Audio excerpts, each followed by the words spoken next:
This is a production of ITM Media.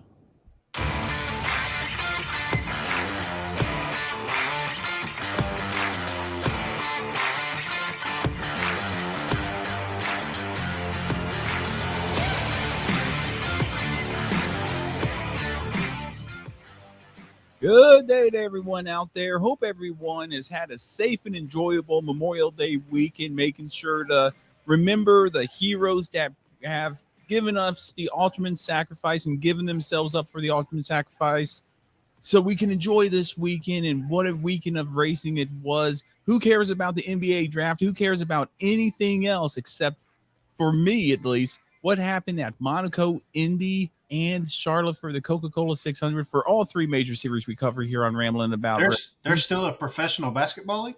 I'm sure there is. I don't care about the ball and stick sports. You are here listening to Ramblin' About Racing, where we go 200 miles an hour, and in IndyCar's case, 240 plus miles an hour to qualify. And it is such a great honor to be here again with Charlie Hercus and Austin Reeves from Alabama, Matt Beamer here in the ITM Media Studios. Preston, however, after an outstanding show we had on last week's episode, didn't want to show up today. And that's such an unfortunate thing. We had such a great show last week, and he said he had like 2 weeks in a row, and then bam.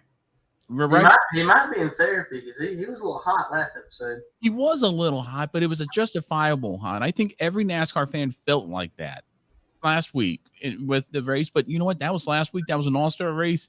We are going to focus on this past weekend's races, and what a weekend it was. Again, I'm glad you're joining us here, whether you're on YouTube, Facebook, or Twitter live.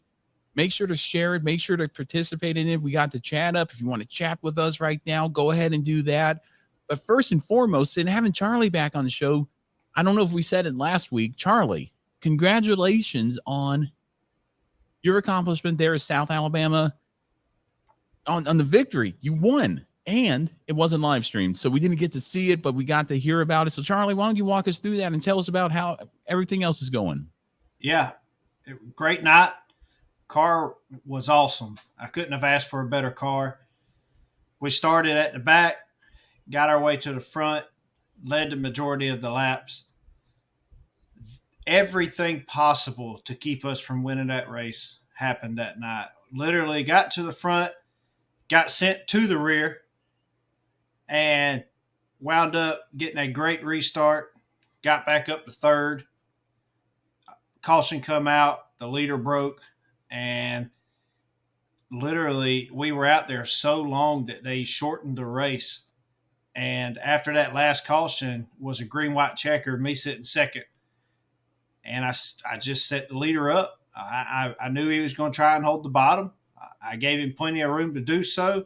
He pinched the car off coming out of two, got loose, and I backed my corner up going into one and just got a great run coming off of two, got under him, and that was pretty much all she wrote. But, you know, we've had the three cars just been dominating that class, but I don't think anybody had anything for me that night. I mean, by far the fastest that car of mine has ever been on just a very, very consistent basis. So shout out to everybody, Roy and all the Reeves that's been helping me. It's everybody. I mean, it was such an awesome victory. And real quick, shout out to Tracy joining us there on Facebook Live. Really do appreciate you joining us here. And tell us about what you thought about last weekend's race or this past weekend's races. We'll get into it. But Charlie, that was an awesome victory. You sent us a video. However, it wasn't appropriate that we felt for our open social media platforms. It is on our Patreon, and you could join our Patreon for as little as $1 to get more access into Rambling About Racing videos, behind the scenes stuff. We're working more on that and smoothing it out. But if you want to watch it, it's on our Patreon. Give us $1. Yeah, help us out for the Talladega weekend coming up here. But congratulations, Charlie. You got the monkey off your back finally. Absolutely. Great to see. Great. Yeah, there's a good reason why I don't video the or live stream the radio chat. There's got to be a way we could live stream it just for our Patreons. And I'm telling you, like that whole race right there was nothing but a flatline section of beep. So it was bad because even even Jason and Roy both got off the trailer and went to the track and started hollering at the officials and stuff whenever they sent me to the rear. And I'm still hollering. It was a bad night to put the GoPro on the It was a perfect night. on my helmet instead of putting it on the front of the car like I usually do. So because I just let them have it. So the video clip that I sent y'all was right after I got sent to the rear. We restarted. Figured that. I got a good start and worked my way back up to third. And that was when the 3-car broke.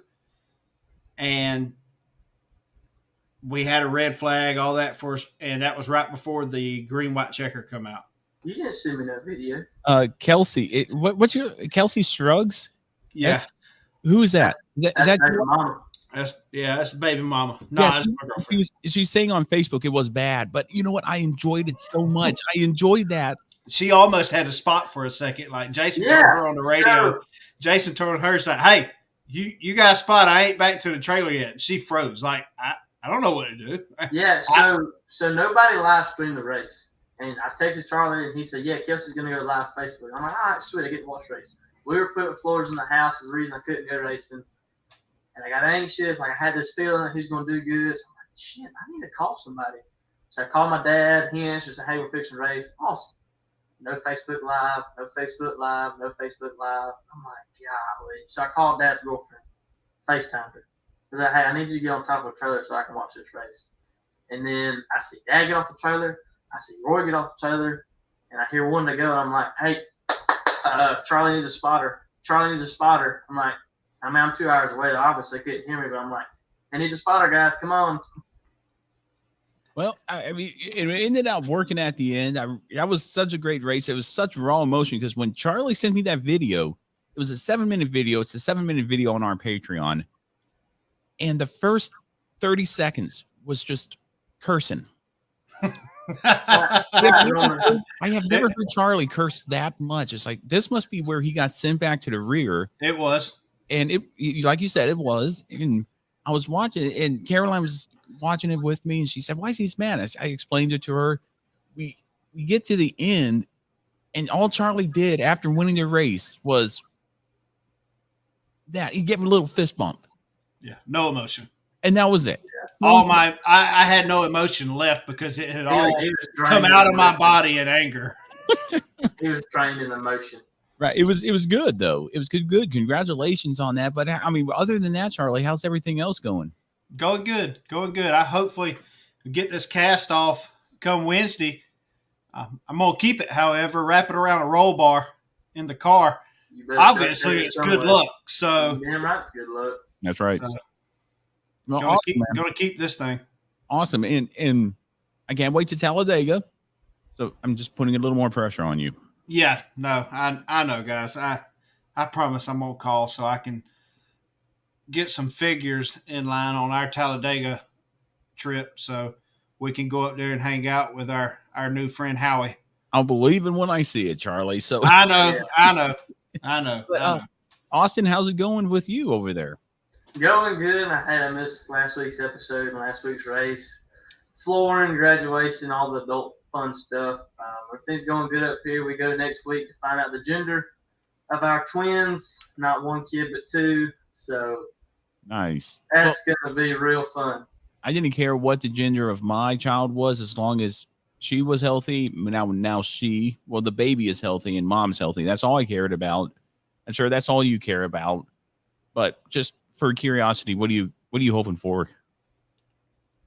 I would love a boy and a girl or twin boys. If we go twin girls, his life is over as he knows it. Literally, probably 2 weddings paid for at the same time. I would say, though,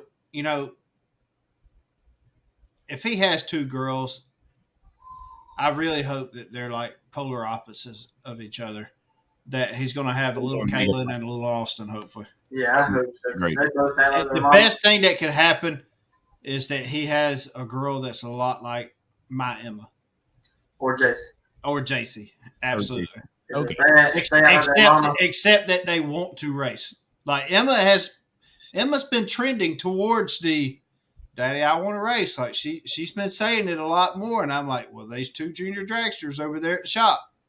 You gonna let a drag race? You gonna let a round track race? Well, she's already been given permission on the junior dragsters to run them. So, and I think once Emma did it, JC would kind of get the fever to. Oh yeah. And then If whichever one does it first, the other one's going to want to do it. All right, sounds good. Well, I'm Matt. How are you? I'm about to say, no, we never asked you how you're doing. How are you doing, Mr. Matt? No, we are good over here. We had my mom and dad in town this past weekend, Memorial Day weekend. Mom for the first time meeting my daughter. It was really good.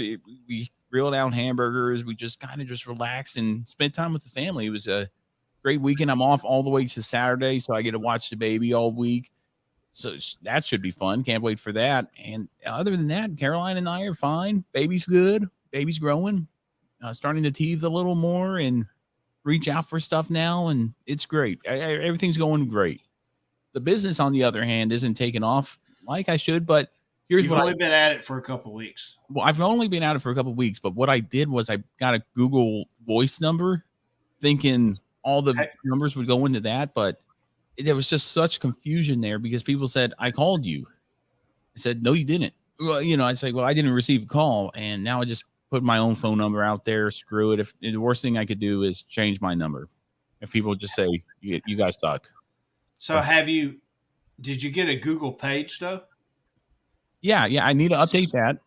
So do a Google page and actually pay to run like an advertisement thing. Oh yeah. Because that's what we do, and man, my work phone blows up.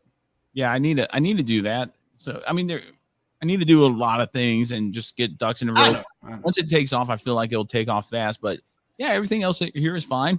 Just we're actually planning a trip maybe down there to Alabama here, but we'll coordinate it with a race weekend. Yeah, better make sure it's a race weekend. Yeah, it's probably going to be in July sometime. We'll see where that goes. July 23rd. Okay, July 23rd. That's my spotlight race. I think that might work. So we're glad I already got a brand new set of tires set aside for that night. Nice, man. Well, I'm glad you guys. Yep, they soaked. They already on the turner. Okay, sounds good. Don't know what that means, but matter of fact, I smell them from here. Okay. Well, I'm glad you guys are doing well. Hope everyone's doing well out there, whether you're on YouTube, Facebook, Twitter Live. Joining us on your regular podcast platform or Burns Radio. Really do appreciate it. We're just going to hit the ground running. Last week's question of the week presented by Preston was, should the All-Star race be scrapped? And based on, and you guys weren't here to talk about it, but you heard the episode. What do you guys think? I'm going to leave it up to one of you two. We'll Go ahead, Austin. We'll say Austin. What do you guys think? I don't think they should scrap it. I think they should keep it. Just find a track that it works good at, and then go from there. Don't change it up. Never have it at Texas again. Find a good track, let it stick, marinate on it, keep the All-Star race at a good, decent track that everybody enjoys. I agree with that. I don't think they should scrap it. I think Dale Jr. said it best. I'm going to kind of take what he said was take the L NASCAR and move on, but move it around. I just move it around. I don't know whether it shouldn't be at Texas anymore. It failed miserably last year. It failed again this year. And everybody was worried about going to the Charlotte race. If something like that would happen again, we didn't see that. We'll get more into that in our weekly review here.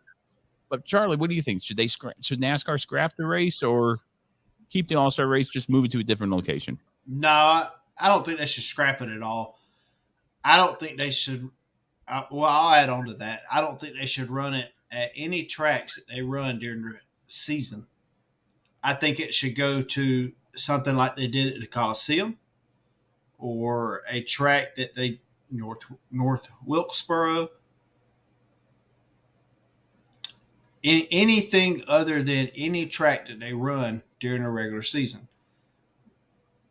Safer barriers or not, I get it. It's not like they're going to be super hard to install, nothing like that. If they forked out the money for the Coliseum race just to run that one and tear up all that asphalt, they can fork out the money to go run an all-star race somewhere at a track somewhere else. And it's not like you have to do the pit stops and all that kind of stuff. Yeah, you can make it where you can do the pit stops. That's fine. But I would say just run it at a different track somewhere like that. Make it interesting. Doing an unknown like that, throwing the unknown factor in there at a track that nobody's ran before. I like that. I don't. And Tracy, I met him last year at Darlington. He said, put it back in Charlotte or change tracks every year, and I'm okay with that. Preston brought it up last week to your kind of what you were saying, Charlie.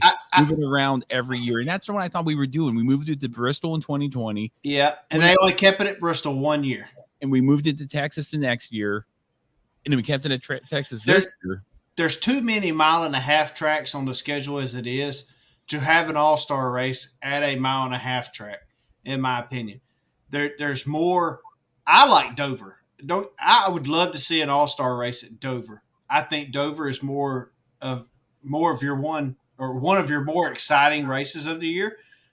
I wish we had more of the mile races or the mile tracks on the schedule. I'm looking forward to this coming weekend because it's a 1.25 mile track. So, right. I like that.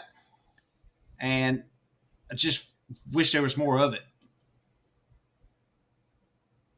And I'm good with bringing it back to Charlotte. Maybe the Charlotte Roval. I'm not, maybe the Roval, but not Charlotte. There's just so much hype. I hate to cut you off. I hate to argue with you, but there's just so much hype on Charlotte as it is, and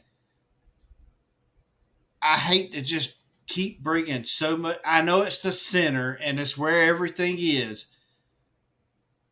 but it's not where all the race fans are.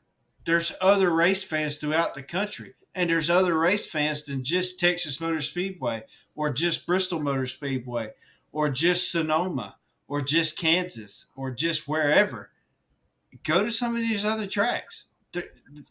Charlotte Motor Speedway is not where all the race fans are. No, you're right. And I think that's a tough call for NASCAR and the schedulers on that. I am okay with bringing it back to Charlotte. Maybe it's a Charlotte dirt track. It doesn't necessarily have to be on the oval. If you want to make it interesting, throw it on the dirt track there at Charlotte. I think that would be very interesting.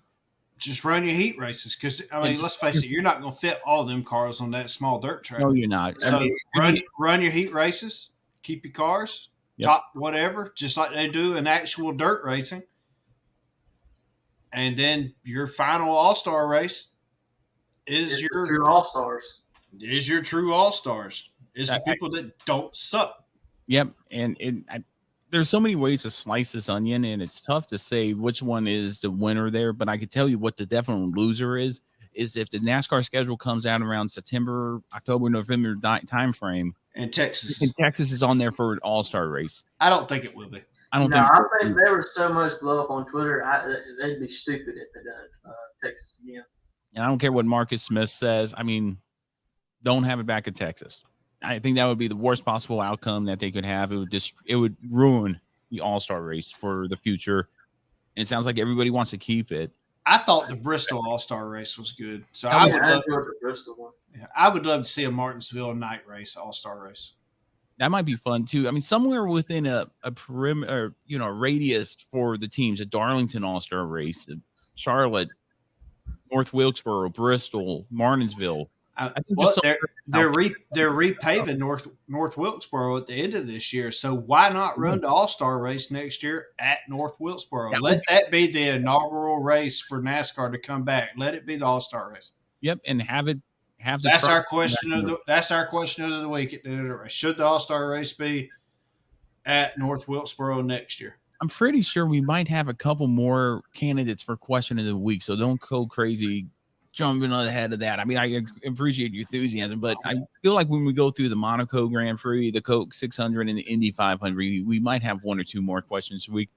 But that was this last week's question of the week. Let us know what you think using hashtag what you think ITM for everybody out there. Jason Reeves says Bowman Gray and Nashville Fairgrounds again for Tracy. Good candidates, I feel, right there for any All-Star race. I could see the Fairgrounds or even New Smyrna. Bowman Gray would be a good one. I think anything because I enjoyed the Coliseum race a lot, so I could see Bowman Gray. I think anything Tippers would make everybody happy.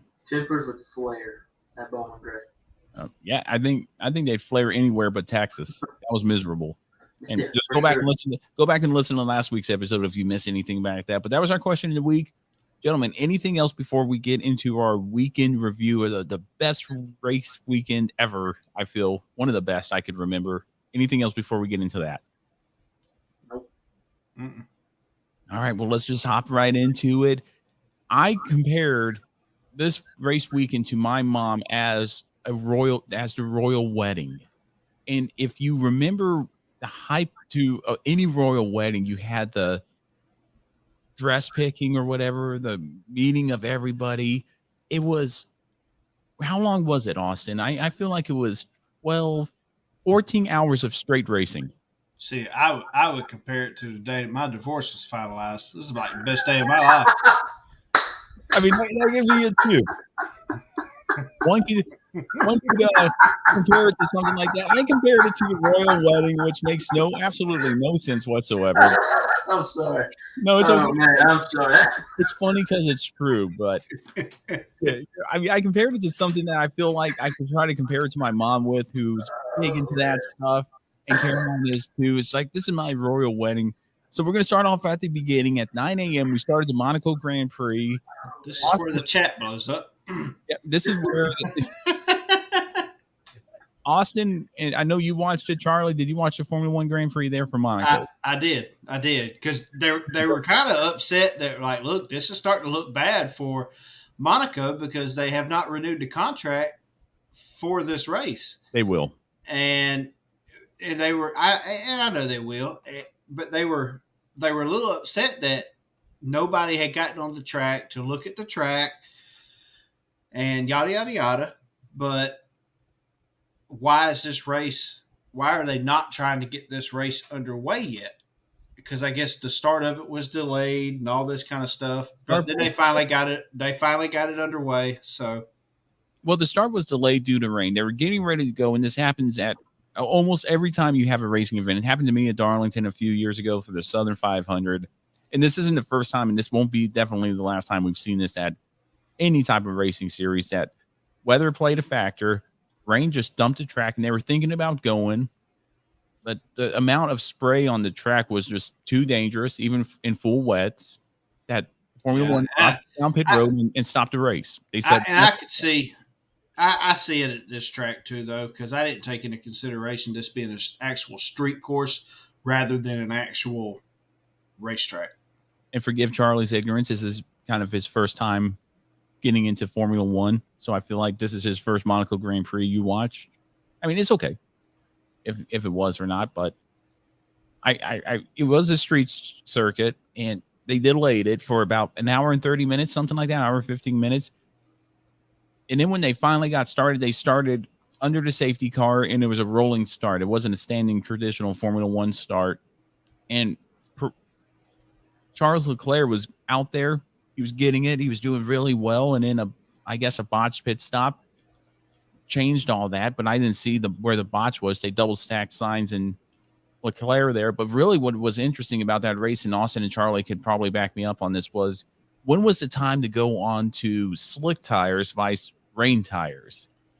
Because slick tires would pick up more speed, I feel, once the line was starting to come in and the track was drying.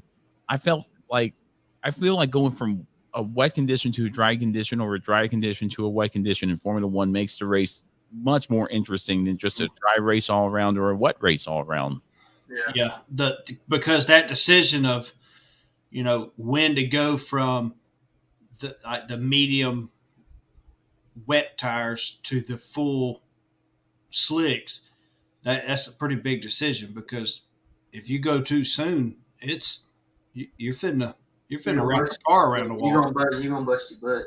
Oh yeah, you will. And when as narrow as that track is, and the limited passing zones, any decision you make, and I've noticed the lower guys in the standings were making those decisions to go into the slick tires or hard compound tires, while the leaders were saying, I'm comfortable with where I'm at right now.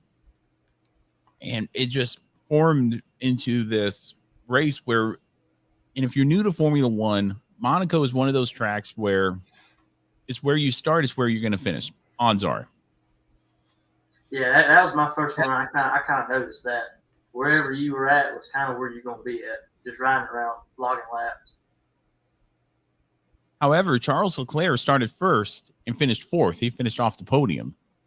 Red Bull, who started third and fourth, Perez ended up winning the race, and Max Verstappen finishing third, which affects the championship by 3 points. So Max Verstappen gained 3 points on Charles Leclerc into the championship going into the next race.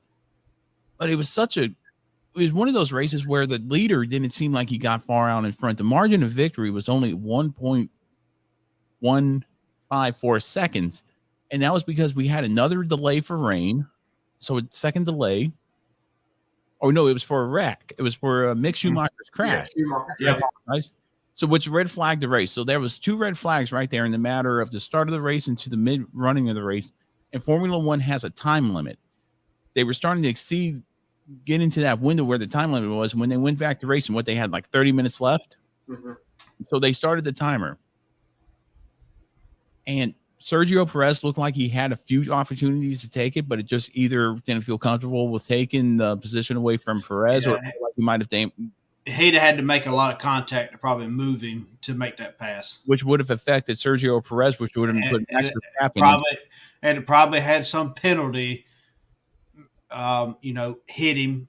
They'd have hit him with a penalty or whatnot because Formula One is stupid. So now one driver did get penalized for contact. I think Hamilton got hit with a penalty for contact. It's whoever hit Hamilton. Oh, okay. Yeah, I forget who that was. I need to start taking notes during these races. But so the red flag changed everything. It wasn't a tradition. It wasn't the full race, but it was a time limited race.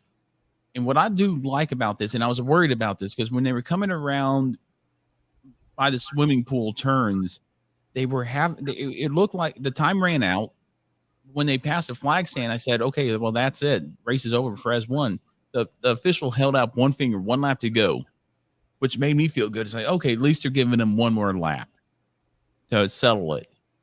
And it was it was that factor that threw it in there, that threw everything in there. Do I like time limited races? No, but that's a Formula One rule. At least they got awarded full points for it. And Sergio Perez gained a big crown jewel in the world of Formula One. It was a great race. Ocon got the penalty.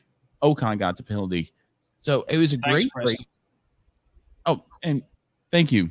Oh, and there's Preston Lood. At least he's watching us there on Facebook, right there. Preston Lood, one of the Formula One guy. If only you were sitting right there across from us, Preston, you could be talking to us exactly what happened there. But it was such a good race. It was just the start of what you felt like was going to be a great weekend of racing, a great day of racing, I should say. We moved to Indy. I mean, right after Perez won, I switched right over to Indy. How do you got first impressions on the Indy 500, gentlemen? It was amazing. Go ahead, Austin. Did you get to watch the whole thing? Yeah, I only got to watch the last 4 laps, which I think was like right after Johnson wrecked out of it. Which Johnson didn't pit, I believe, so he got to actually lead a lap. So, and he qualified for the Indy 500, which says a lot. And right, go ahead, Matt. He wasn't up there all day though. Jimmy Johnson, he wasn't up there all day, no. And I felt like he would have done better. I felt like a lot of drivers would have done better in that race, but Jimmy Johnson was outside the top 20 and the top 15 all day. And that's very unfortunate because I really like to see him succeed in there, but I feel like his niche is he's learning how to drive a completely different car on the same track. He's so used to stock cars, and this is his first season running ovals. And I feel like it's very tough for Jimmy Johnson to adapt to the ovals as quickly. He's doing better in the ovals than he is in the road courses. However, he did wreck there with 4 laps to go, but we're going to go back to the start of the race. What a great start to the race. I like the 3 wide start that Indy does only for the Indianapolis 500. there were wrecks there, mainly coming off of turn 2. A lot of wrecks. Roman Grosjean wrecked, which was totally unfortunate.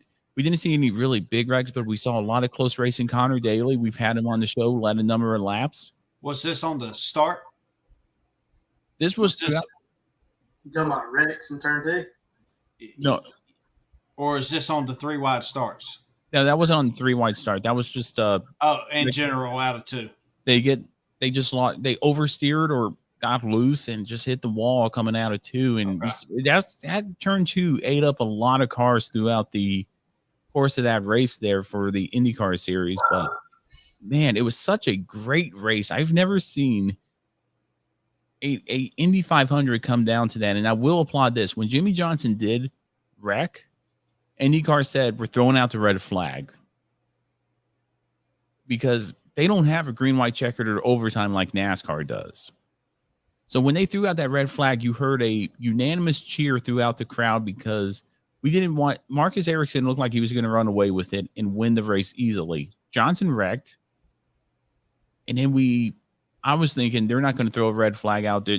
Ericsson's got it under caution, and they threw out the red flag. What do you guys think of that move by IndyCar? I thought it spiced things up.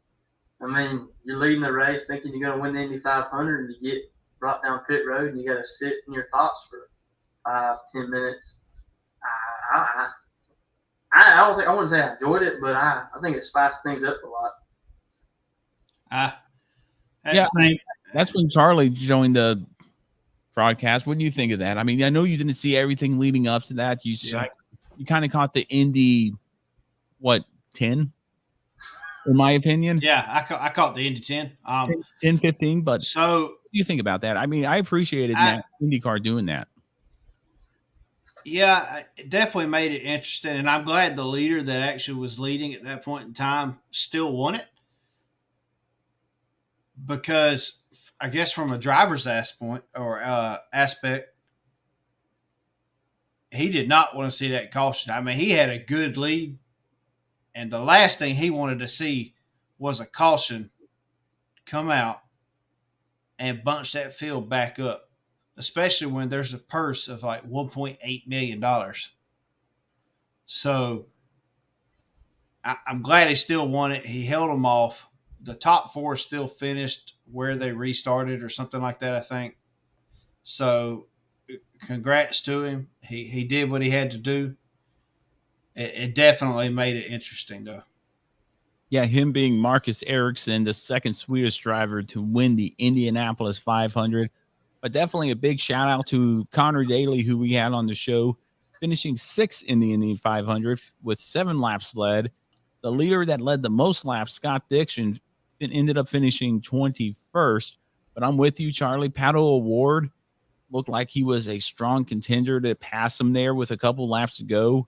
Just couldn't get up there, couldn't pass him. And Marcus Ericsson had the car to beat. That Chip Ganassi Honda ran great.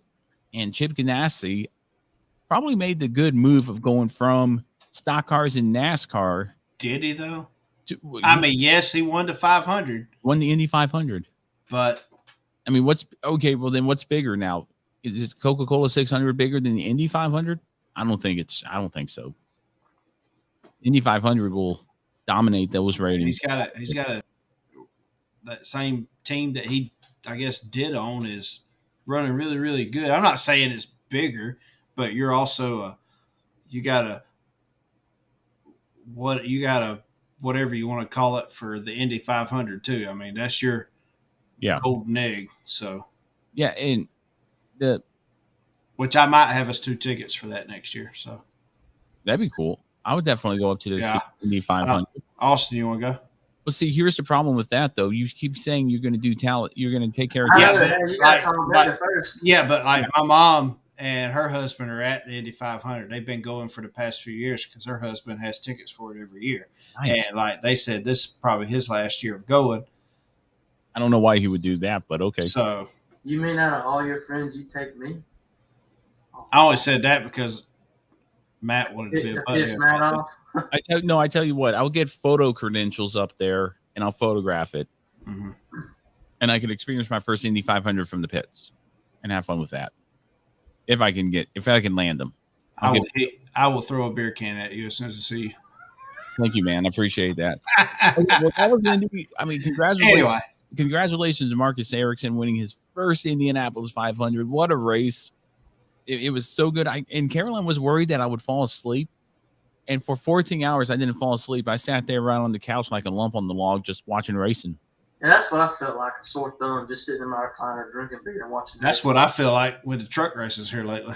Okay. Well, in speaking of NASCAR, we go over, anything else in regard to IndyCar racing, because it was such a good race. And I really enjoyed it. They put on a good show there. But, Austin, anything else for you? No, I'm good. Okay, when it comes to NASCAR, not going to lie, had family in town, didn't see the truck race, didn't see the Xfinity race. And the only reason I turned off the truck race when I turned it on because I saw Cup drivers in there, so I boycotted that. But we've been down that road before. The Xfinity race had mom and dad in, wasn't going to watch it. But I did see the Cup race, so did either of you catch the truck or Xfinity race? I caught both of them. You didn't miss much in the truck race except for last year restarts. Hocevar, I thought it was going to be his weekend to get it. I had a caution. I think he tried a little too hard to win his first race. He ended up taking out Ryan Prix. But other than that, it was just a normal truck race. Ross Chastain ended up winning. Which is ridiculous, but it is what it is. But Ryan Prix did put the nail in the coffin with his comment after the race. Y'all listen to that? Yeah, what did he say? He told all the young kids watching at home, that's not how you race. Drive me with respect and don't put me in the wall. Which is basically what Hocevar did. I don't think he tried to do it, but he was just trying just a little bit too hard to win his first race. I'm going to go back to what we talked about a few weeks ago here at Darlington when Logano put Byron in the wall. It's racing. I didn't see. You're going to have to break this down for me. What happened, Austin? So, restart. With a handful of laps to go, I figure, right? Restart, Priest, yeah. Okay. Restart, Priest is on the outside. Hocevar's inside. Hocevar just dive bombs it off pretty much on the inside there. They're on super old tires. Because nobody pitted. And he washes up and takes out. He overdrove the truck. Well, he hit him in 1 and 2, and then again in 3 and 4, and that's what finally took him out. So I don't know if he cut a tire down on the backstretch and then got into him again. But now on 1 and 2, he just drove it in there. I hope it stick, and it didn't stick. And he ended up getting into him. Yeah, it wasn't a Joey Logano just wants to drive from the rear bumper through the radiator out the front bumper like they did Byron. Yeah, he didn't use anybody's brakes. He just drove it in just a little bit too deep, and it didn't stick. He ended up washing up and getting into him. Because in looking at the results, Ryan Prix finished 11th.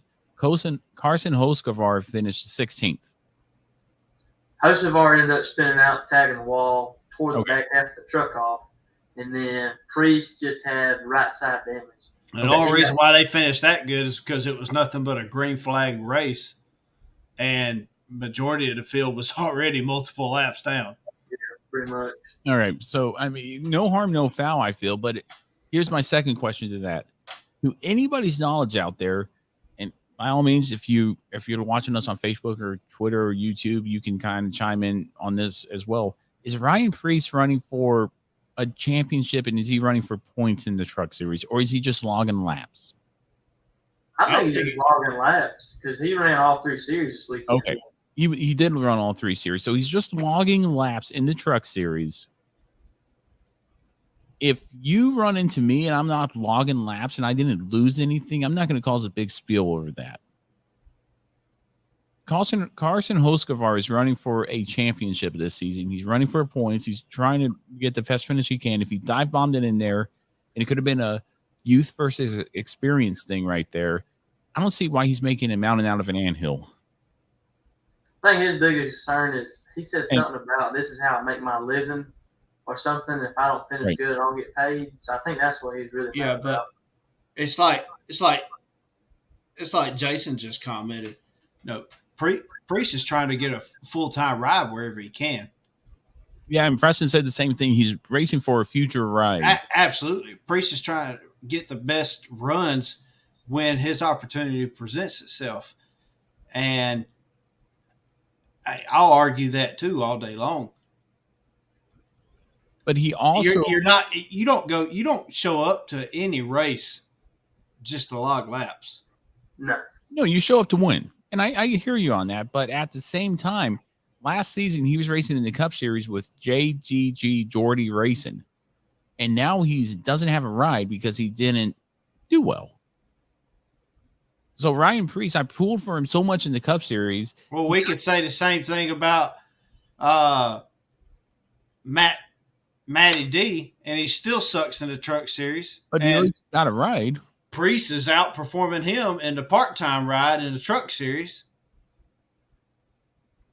Up there contending for wins and gets taken out by somebody that's overdriving the truck. Yeah, okay. Fair enough. Well, fair enough on that one. I mean, Matty D had a few seasons in the Cup Series. He got bumped down to the Truck Series. Didn't do it's not running as well as I thought he would be running in the Truck Series. I agree with you there, Charlie.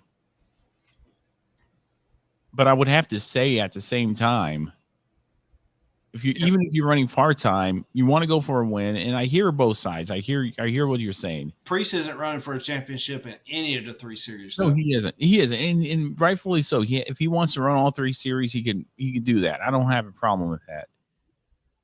However, he is racing in series where people are running for those championships. And if he does happen to get taken out, it's racing, man.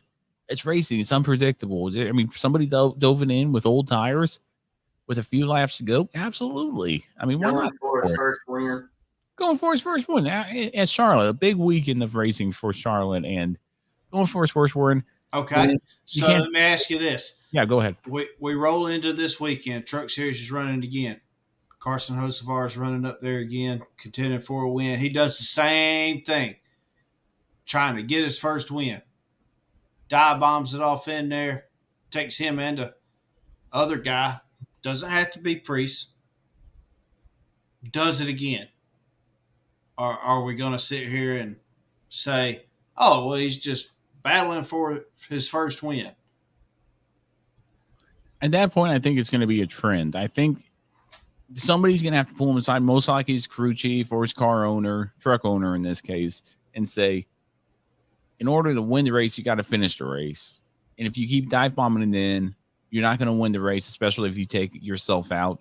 I'd rather you finish second, like back in the day when Chase Elliott was going for his first win. He finished second for second. What about Briscoe doing the same thing? You said it right there, though. All right. Points. If you're running for a points championship, I get that you're running for your first win. But if you're having to dive bomb it off in there to pass a truck that's really is probably stronger than you and has the preferred line, wouldn't you just be the same as to finish second, get those points that you really need for the big picture, right? Rather than to take you and that guy out of contention for a win?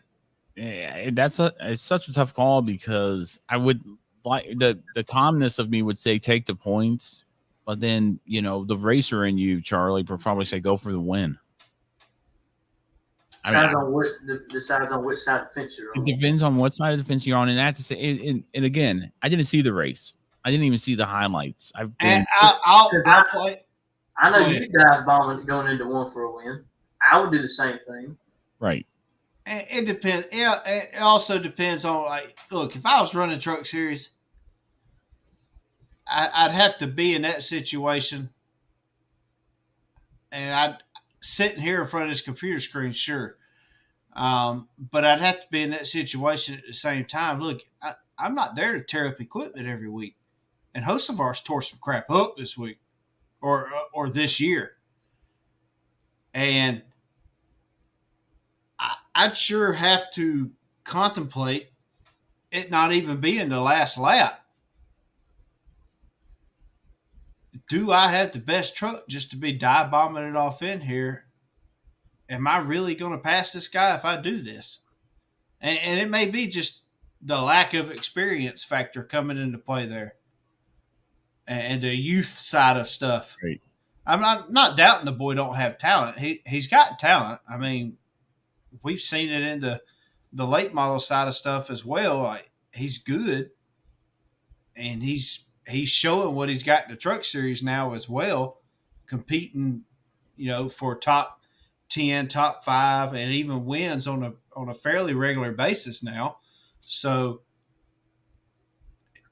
I just think you got to make a better judgment call in that situation, and he definitely did not make a good one, whether Ryan Preece is running for a championship or not. Right. And I think that comes with experience. I think maybe 5 years, 6 years down the road, Carson Hocevar might be in the Xfinity series, if not looking at a Cup Series ride, if the stars align. And then he's going to be having the same conversation with a new up and comer coming up. You can't be doing that, And Preston even said Hocevar took responsibility for his actions. If you mess up, fess up. As long as you mess up and fess up and realize what you did wrong, he can learn from that and go into next weekend's races with no issue, with probably more growing pains, I should say, with a new set of growing pains. And that's just a development of a driver, I feel. And I'm not saying Hocevar was right and Priest was wrong or vice versa. All I'm saying is that's just racing, to me. Yeah. Yeah, I mean, As a fan, and you guys, we talked about this when Logano bumped Byron. As a fan, I look at that and go, he gave it his all. From a driver's standpoint, he could have done this different. He could have done that different, but hindsight's always 20/20. Oh yeah, he gave it his all. He dented the floorboard with the gas pedal. Yeah, it's part of the game, as far as I'm concerned. Yeah, especially when you could just drive by him without having to hit him. Yeah, we're not going to dig back up those old memories right there, Charlie. But the Xfinity race, Josh Berry won it. I didn't watch it. How was that race? Junior Motorsports domination. Yeah. It goes without saying that on a mile and a half, I feel Junior Motorsports are the guys to beat 100% of the time. Yeah, even if you are down a cylinder. Yeah, because Gregson was, and he finished fourth. So Gregson was down a cylinder and finished fourth. That's impressive, I must say. Yeah, he was down a cylinder for like the last third of the race too.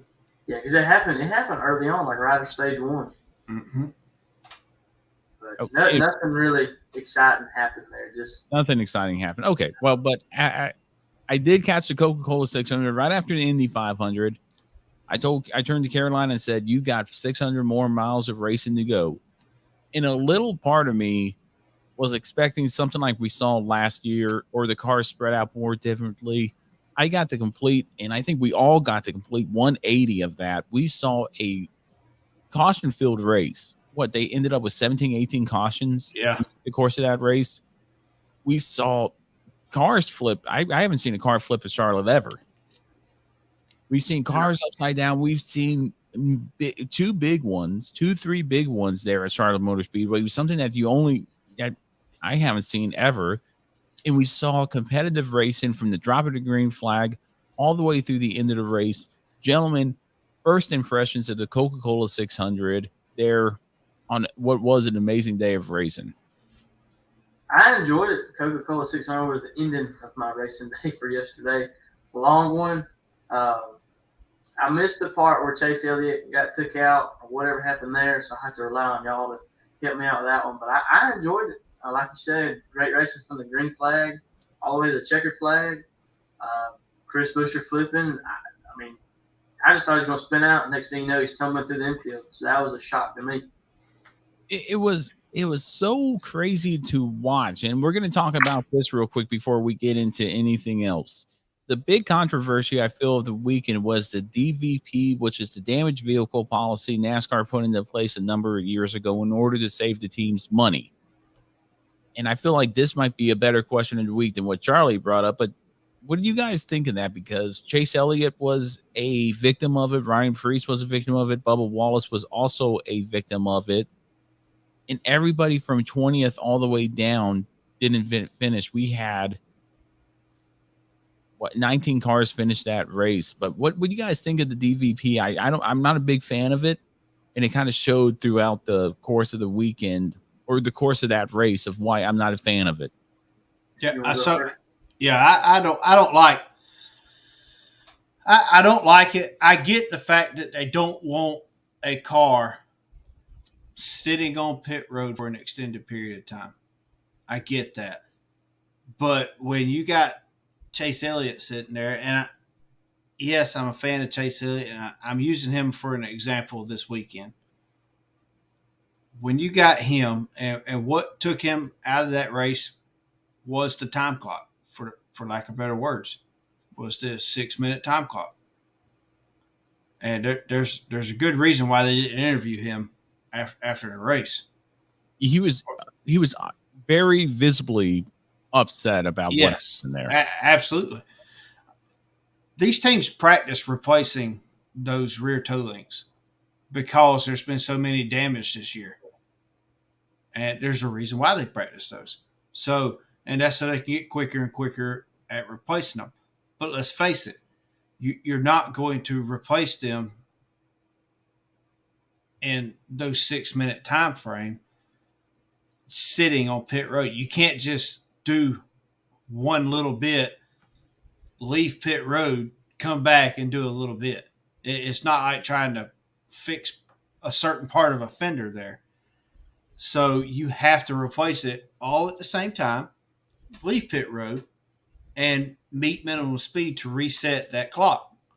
And that's why I'm not a fan of it, because that inevitably took him out of the race.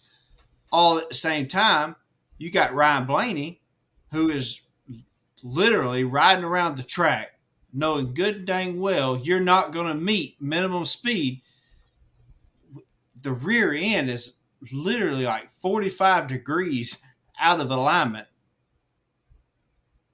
No, but that's okay. It's okay for him to ride around under caution like that, knowing good and well you're not going to meet minimum speed. But it's not okay for Chase Elliott to sit there long enough to replace a rear toe link, knowing good and well you've had multiple issues with these all year long, without having to go to the garage and stuff like that. And now you just took somebody that had one of the, if not the fastest car of the night, out of the race. So were they close to getting it fixed? I don't know. Next thing you know, I turned around for a second, turned back around, Chase Elliott's in the garage. And with that, I feel like Ryan Blaney, with him just going around the track that one time, gained him 3 or 4 spots. Yeah, absolutely it did. Spot. And that's the way it used to be. Well, at least it was the way it used to be, was you take your car to the garage before the damaged vehicle policy. You take your car to the garage, fix it as best you can, come out with a hood or cut sheet metal off and fix whatever you can, come out and at least run 2 or 3 laps. As long as you met minimum speed. Right, as long as you met minimum speed. But that was for a season-long championship where every point mattered. If you could get 2 or 3 positions up on a guy, that was back in the day, maybe 10, 15 points. And at the end of the season, I mean, you shouldn't wreck out that much if you're going for a championship. But at the end of the season, that can mean the difference between you hoisting what was the Winston Cup trophy to finishing second, going, we'll get him next year. Well, then maybe there's an issue there as well. And we can debate this all day long too. So, or maybe there's a time clock issue with the current system. So maybe they need longer time. Maybe depending on what the issue is, if it's cosmetic issue, fine, 6 minutes. Have stages of how much time you get for what part failed and what's going on with the car. Is that what you're saying? Yeah, absolutely. Or just get rid of the damaged vehicle policy altogether. I feel like that is the one thing that is taken away from the sport. That there's a lot of things taken away from the racing on the track, because in the Indy, we'll take the Indy 500 for example. You didn't see stage racing. You saw the race play out from green flag to checkered flag. But for NASCAR, you saw the stages to bunch them all back up, and that's what I feel caused a lot of these cautions. Is the restarts. They're bunched up on some on old tires, some on new tires. The tire allegation was, I believe, 13, 14 throughout the course of the 600-mile race. and people were putting on scuffs, and those scuffs weren't doing anything good. And you're seeing these cars get back in the pack and then just causing a big wreck or getting loose and causing a big wreck. Ryan Blaney spun, and then we saw another wreck coming off with Austin Dillon coming down to the white flag. We saw Ryan Preece and Daniel Suarez get around and cause a big wreck. We saw several big wrecks on that race that were caused by, I feel, the stages. The damaged vehicle policy is one thing. I know I'm kind of going off into a rabbit hole here, but we're going to go back to the damaged vehicle policy here real quick. I feel like that is taken away from the team's ability to gain points on the track. It did used to be where, and I get where NASCAR is coming from and saying this would save the team's money. It will save the team's money. However, I feel like you're taking away the team's ability to gain points throughout and use strategy throughout the course of the race if your vehicle was damaged. Now, if your vehicle has been damaged to the point where it can't race anymore, like a Ryan Blaney's, yeah, you're going to park it. But he did the right thing, I feel, and went out there and at least got a couple positions on there. Chase Elliott, could he have gotten that fixed in a decent amount of time? I feel like he could have finished way better than he did, which he finished 33rd, but the damaged vehicle policy will never know. Yeah. I think he could have finished a whole lot better, but like you said, that eliminated him from the race. So it did. And Preston just chimed in right here on Facebook, and he might not be with us here in the ITM Media Studio, but he's with us here in spirit. And NASCAR said this: that's NASCAR these days. They have a bunch of them up so much during a race, it makes exciting for a few fan bases, but cars are getting wrecked at the expense of the system. And that's true. And I'm sure I read that right. I'm sure I had a few beers as well. Have to bunch them up. So the stage racing right there. Well, bunch them up during the course of the race, make it exciting for the new fan bases. So he's talking about the stage racing here. And we'll shift over to that. NASCAR this weekend had 4 stages for a 400 lap race, 100 laps apiece. But then watching the Indy 500, it was over, I feel like, relatively quickly, even with all the cautions and the red flag that they had. It was over relatively quickly for the next race. I feel like, yeah, they're going to bunch them up, and the stage racing counts, but it shouldn't count like it should. But say, Charlie? We'll say that. Well, maybe with the new car, should NASCAR revisit the idea of getting rid of stage racing? I think that's an overused topic right now. I feel like if they haven't gotten rid of stage racing or even hinted about getting rid of stage racing, NASCAR is not going to do that. Yeah, no, absolutely not. I will say this though, with the tire issues going on, I take that back. Goodyear, I'm sorry, it's not a tire issue. It's a setup issue. I think if NASCAR is going to implement any rules, it should be, hey, you got to run your stuff straight up. There is no toe adjustment. There is no camber adjustment in these rear ends. You got to run your stuff straight up. Well, then don't have independent rear suspension. Have what we did back in the. You can run your stuff straight up even with independent rear suspension. Okay, well, fair enough. So it's more of a rule change that NASCAR needs to step in and fix this issue, because we didn't really see any tire issues, as far as I remember. We saw a couple tires go down, but not like I felt like it was back in races past, especially at 1.5 miles. I feel like the majority majority of the cautions came out because they were bunched up after the stages or after a caution. And if it was happening after a caution, that's fine. But to happen after a stage like that, I feel like it's there was definitely some tire issues. There was a lot of blistering, and then there was just the fact of tires going away. And if you got back on the throttle too quick, especially going into the tri-oval there, or if that's what you want to call it, or the front stretch, the dog leg. Yeah, that's where everybody was losing it. I mean, we saw Chase Elliott lost it there. Bubba Wallace lost it there. I think Kyle Larson lost it twice there. Yeah, Kyle Larson. Golly, what a night he had. Yeah, that night. And until Ryan Blaney took him out of the race, he had a chance to win it, unfortunately. It's true. Kyle Larson was a a factor. Everybody was a factor. I mean, the racing overall was so much better than I expected. It was such a good race from green flag to checkered flag because the leader didn't get out in front. There was no like really big gap that was formed. I feel like even without the stage race in here, cautions would have bunched them up together more so. I feel like we probably would have had maybe 5 more cautions if it was an organic race.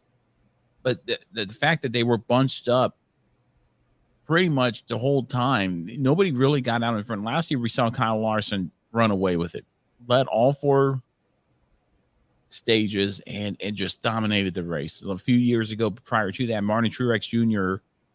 led 397 of the 400 laps. Mm-hmm. I mean, for the past few years, the Coke 600 has been a one-horse show. We didn't see that today. We didn't see that on Sunday. We saw a really good race from everybody involved, and even drivers like Kevin Harvick, who started 18th, who had a horrible night, was up there at the end. Chase Briscoe had a chance to win, although causing that last caution, or the second to last caution there before the end of the race, ended up finishing 4th. Chase Briscoe, I mean, these composite bodies and in the Gen 7 car, I think showed what NASCAR was trying to go to and what we're working towards slowly, not just on mile and a half, but all the tracks around NASCAR. Yeah, they're getting there. I won't take that away from them. They are getting there. But man, it's taking growing some time. It's growing pains, and what's tough to say is it's like anything else. When we see something new coming, we expect it to be fixed on day one, and that's just not the way it is.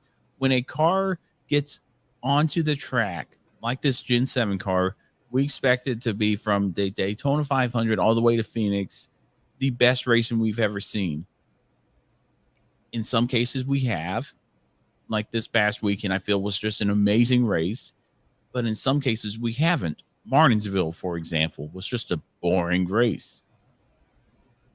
And I feel like it's going to be a growing pain for NASCAR to do that. And I feel like if NASCAR is figuring it out with the teams, I'm sure the teams are giving them feedback that we don't know about. But I feel like give it till 2023, and we'll see a better product on the track that is organic because of this car. Because what we saw this weekend, if they brought it like that every week, this would be the top series, not only in the United States, but in the world.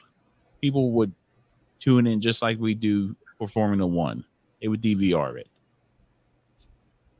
So that's how I feel. I feel like the tires need to be fixed. The rear end needs to be fixed a little, but I feel like it's more tweaks now than a total overall adjustment of the car.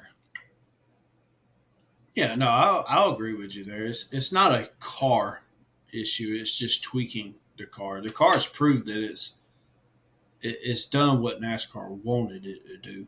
It's just tweaking the final product now. Yep, and Denny Hamlin ended up winning the race. Well, first of all, let's go back to this. The Chris Buescher crash. When I saw Daniel Suarez spin out there, I looked down on Twitter to see what the update was, and all of a sudden the 17 was on its roof. It's like, what in the world happened? And once we figured out that his A-frame broke and flipped, he had a heck of a tumble. What do you guys? I mean, the car held up well. What do you guys think of that? I mean, that was just a crazy accident that happened right there. Yeah, the car is definitely safe. Only thing I looked at it is I'd have crapped my britches sitting on my lid for 4 minutes. Like, I'm not claustrophobic, but being on my lid for that long. And then again, that's probably the easiest and softest I've ever seen a car rolled back over. Because normally when they get rolled over, the driver ain't gonna be in there. And they rolled it over with him in there, and he got out. So that's probably the easiest I've ever seen one rolled over. And guess who's back? Maury was a little fussy when the Monaco race got delayed because I told her the race would start at 9, and she was fussy because it started at 10. So Maury's back. And Caroline's cooking, so. Oh. Oh, Yeah. but yeah, it was a good testament to what the car could do and hold up throughout an accident. I'm glad to see Chris Buescher okay. I'm glad to see everybody okay. A lot of hard hits that past weekend. But man, I mean, the final wreck when let's talk about the final wreck because in our text group, Charlie said some bad things about Austin Dillon. I didn't think it was a bad thing that what Austin Dillon did. I think he was going for a win. But break that down, Charlie. Why do you say that about Austin Dillon? You'll have to refresh my memory on that one. I can't remember exactly. I said something. So you pretty much said Austin Dillon's a little. Yeah, I ain't got a B button, so I can't read exactly what he said. So. Yeah, well, it started with a B. I got my daughter here, and I'm not going to say it. Yeah, I can't say it. Matt's got his little girl. Yeah, I got my little girl here. There's my kids are in the womb, but they might still be able to hear me. Yeah, they still hear you. But yeah, I mean, I didn't feel like that was Austin Dillon's fault at all. I think it was just hard racing. I think it was just hard racing as well. They're coming down to the final lap of the Coca-Cola 600 Crown Jewel event. He had the fresh tires, and he wanted to win. Plain and simple. I don't think nobody. I can't blame Austin Dillon on that. No, I think it's just a racing incident. Maybe somebody didn't go low enough, somebody didn't go high enough. I mean, they're 4 wide, so not really a lot of room to give. Maybe I just don't like Dillon. Which I don't. Golden Horseshoe was, I think that could have been it as well, but Denny Hamlin ended up winning. What do you guys think of that? Because everybody that was watching the race, and we got a little blown engine right here on my lap here. I hate to say, I can't remember Maury's going to listen to this 18 years from now and go, Dad. But Denny Hamlin won. A lot of people were. You can go change it, man. Charlie will wrap the show up. No, I can sit here for a quick second here. But Denny Hamlin won a lot of criticism on Twitter about that, saying that there was a 5-hour race and Denny Hamlin ended up winning. What do you guys think of Denny Hamlin winning? I think it was well deserved for Denny Hamlin finally getting that final crown jewel into the crown. Could care less if Denny Hamlin ever won another race in his life. Yeah, my favorite tweet was, I just watched 5 hours of racing to see Denny Hamlin win. Well, first of all, here, we're going to take a time out here. Caroline was watching it live and heard me say blowout, and she came in, picked her.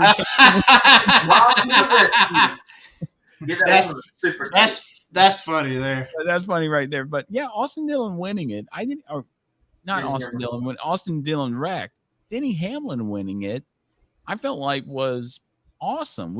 I've seen him win multiple races. Let's see here. 1, 2, 3, 4 races live, and he's such a good driver. And the fact that he put that final jewel in the crown, winning his first Coca-Cola 600.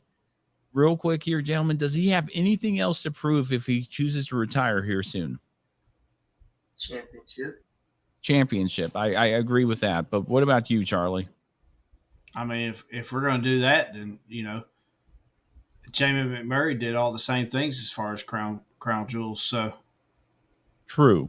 Very true. And Jamie McMurray, by the way, did a great job commentating this weekend's races there at absolutely. He did a fantastic job. Did a great job. And I feel like with Denny Hamlin winning, beating out Kyle Busch and Kevin Harvick and Chase Briscoe, it was such a good race. It was a good finish. It was as organic as it could be with the stage racing.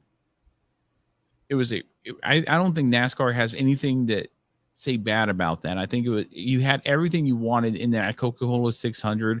And if you were a race fan, you saw a little bit of everything throughout the course of the weekend. You saw weather delays and strategy for Formula One. You saw accidents and red flags at Indianapolis, and then you saw red flags and craziness there at Charlotte for NASCAR.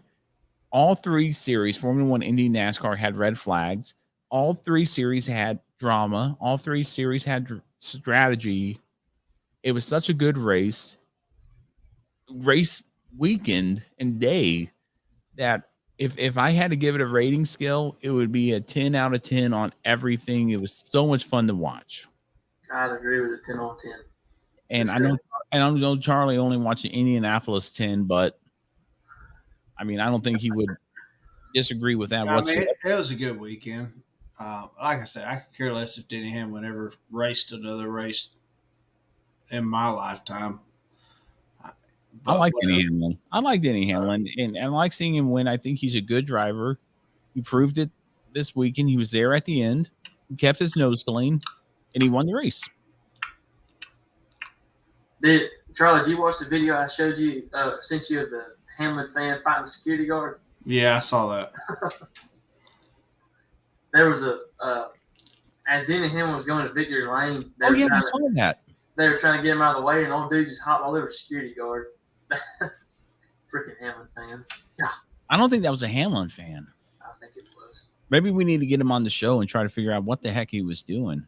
If anybody knows that guy we're talking about, let us know. We'll reach out to him. But He looked like he had a few too many. He probably did, and I'm surprised he did it, being in the pits and having a few too many right there.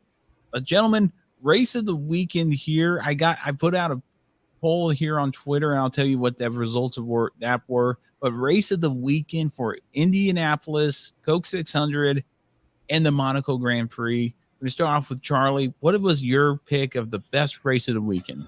Matt, so I'm going to change it up a little bit here. I'm going to go with Monaco Grand Prix only because of the way the top four finished. They finished nose to tail, and you just don't see that in F1 a whole lot. And I truly think it's just because of the way these cars, the way the new car in F1 has changed this year. It's a lot of great racing in Formula One every race, and it's been just great all year. It's just not been one team just running away with it. And the fact that they finished nose to tail, and I think if it had been anywhere else, you'd have probably seen all four of those cars battling for a win. Monaco is just a hard place to pass, period. So I got to say, Monaco Grand Prix is my pick for race of the week. All right, very nice. Austin, what about you? Race of the weekend.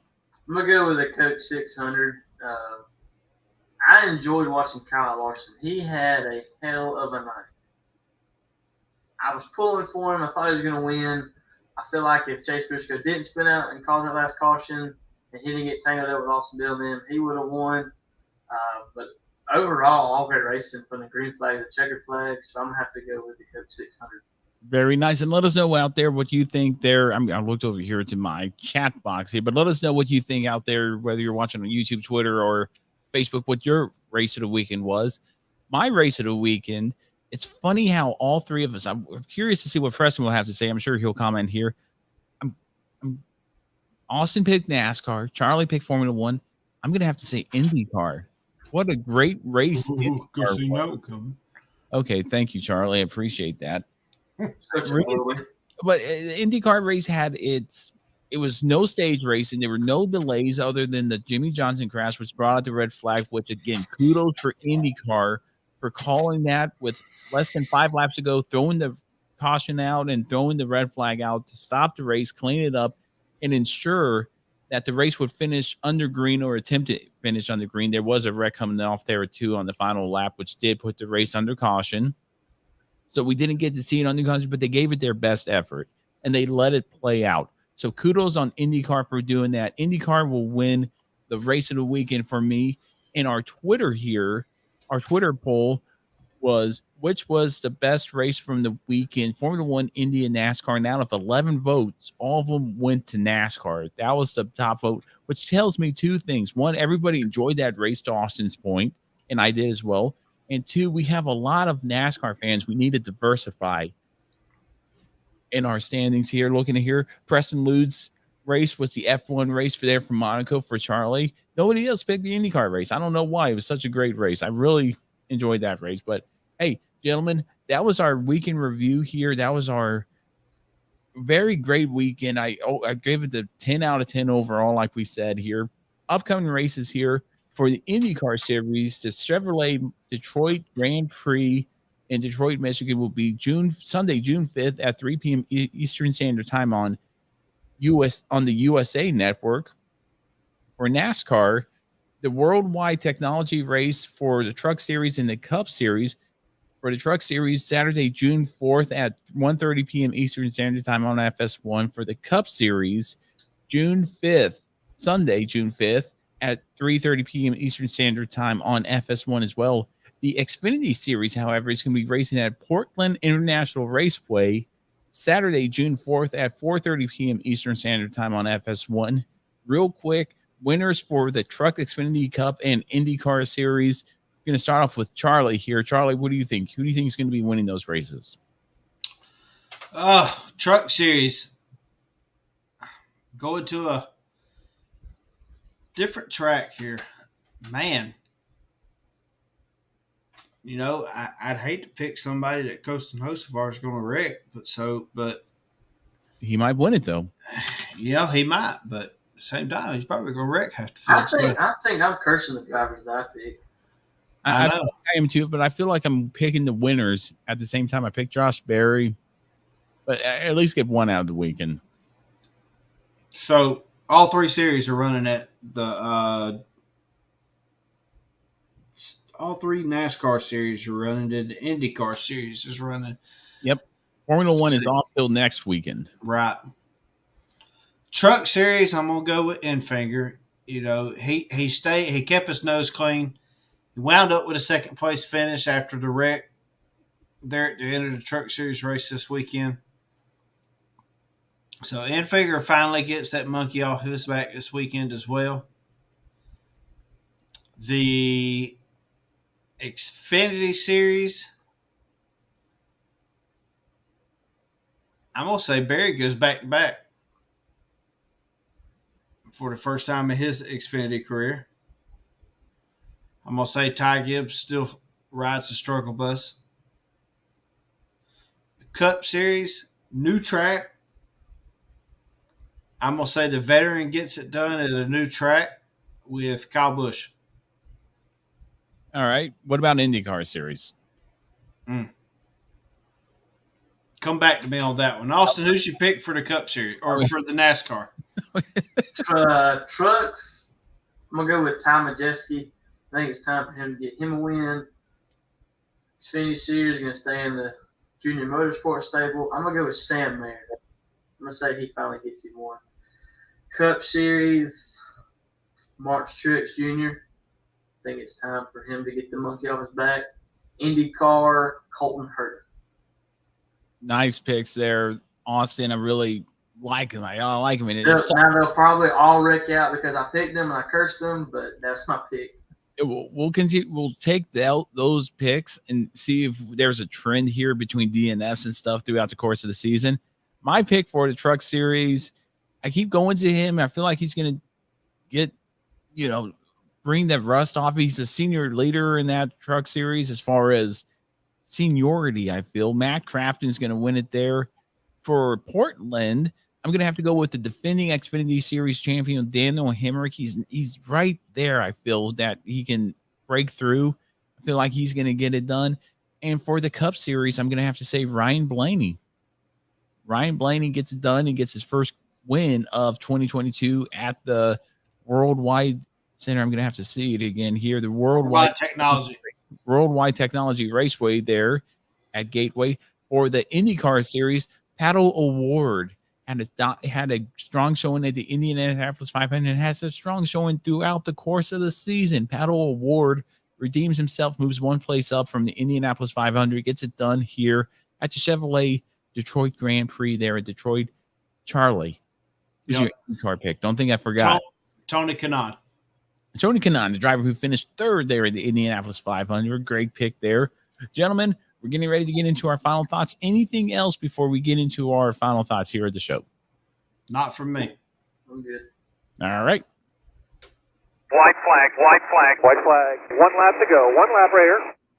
Final thoughts here on Ramblin' About Racing. I promise if you're watching out there on YouTube and Facebook, we're going to have videos and good transitions here coming up here soon. But now we get to by far one of the best parts of the show, I feel. are this week in NASCAR fantasy standings and question of the week that we'll answer on next week's show. If this is your first time listening or watching Ramblin about racing, I'm going to leave it up to you. I'm not sure I know what the answer is. Charlie, do you want to go with the fantasy standings first? No, we'll save it for last. We'll save it for last. Austin, what's our question of the week? Or do you have one? No, I don't have a question. Oh my gosh. Charlie, do you have a question of the week? Or does anybody out there watching have a question of the week that we would like to see right now? Oh, nobody's watching right now. Everybody left. But that was embarrassing. But what do you guys think? Or hey, Charlie, why don't you read off the fantasy standings here? Okay. Okay, So, read fantasy standings. all right. So I'm still sitting first, but my lead is steadily dwindling with 2,547 points. Matt Camper is running me down with 2,475 points. SMR Operations sitting third with 2,410 points. Sitting fourth is SMR R&D with 2,362 points. Fifth, rounding out the top five, is S-Blades with 2,361 points. Leading our manufacturer standings with Chevrolet is Super Sumo 32 in sixth place with 2,321 points. Seventh is Matt himself with 2,242 points. Eighth is B93 with 2,158 points. Ninth is Summers Racing, also a manufacturer with Toyota, 2,103 points. 10th is Smokin' Woody with 2,166, also toting the Ford emblem. And 11th is 43 and Me with 1,582. 12th is Z Cleve 7 with 1,555. I thought I was going to catch you there at the midway. Man, I'm going to tell you, Ryan Blaney's royal screw up royally screwed us up. And I tell you, watch out for Matt Camper, man. He's running me down. Like he is. We're less than 50 points apart now. I'm finishing exactly where I should be finishing there, which is I finished seventh at Charlotte as far as fantasy standings, and I'm seventh in the standings. I'm running as consistent as I can. I'm making poor choices here. But thank you for that, Charlie. And that is, again, for a $100 Amazon gift card at the end of the season. I'm going to win it. Again, if one of us wins it, the host being Charlie, Preston, Austin, or myself, it rolls over into a $200 Amazon gift card. I'll auction it off for $150. It doesn't work like that, buddy. I love your enthusiasm right there. This week in NASCAR, we go back to June 4th, 1966. Independent driver Elmo Langley steers his Ford to victory in the 100-mile NASCAR Grand National race at Spartanburg, South Carolina. Langley leads in Spartanburg, South Carolina. Langley leads the final 40 laps to score his first NASCAR win. Ford leads all 200 laps on the half-mile dirt track, and that was June 4th, 1966. And now we get to our question of the week. You want to just keep it where what you asked there at the top of the show, Charlie? Yeah, go ahead. Or do you want to ask another question? No, go ahead with what I asked at the top of the show. But what did you ask at the top of the show? I didn't remember. I know one was that should we get away with the damage clock policy. What did you ask at the start of the show? What did Charlie ask at the top of the show? Can anybody else there remind us of that? Because I totally forgot what you asked us there. Or do you want to just keep it simple and just say, hey, we had the damaged vehicle policy come into effect, which upset Charlie and it's upsetted me throughout. Should NASCAR keep the damaged vehicle policy in place come 2023? Should that be the question of the week, or do you have another one there, Charlie? No, I'm trying to think of what he said earlier. I'm trying to think of it too. I can't think of it. I can't think of it either. I've royally forgot that, but I would roll with that. You don't want to change anything. I say that, but they threw the truce rule in. I like the Choose rule. I do too. They threw that in halfway through the season. So Yeah, but I would say, should you scrap the damage caught right now or not? I think they should. I think that if you go to the garage, then you're done. Right. But if you're on pit road and you fix it and you fail to meet, I think as long as you stay on pit road and you fix it, you're going laps down. Fine, whatever. And you're going to continue to come into pit road and continue to go laps down. As long as you meet minimum speed, you're fine. I don't think it should matter how long you're on pit road.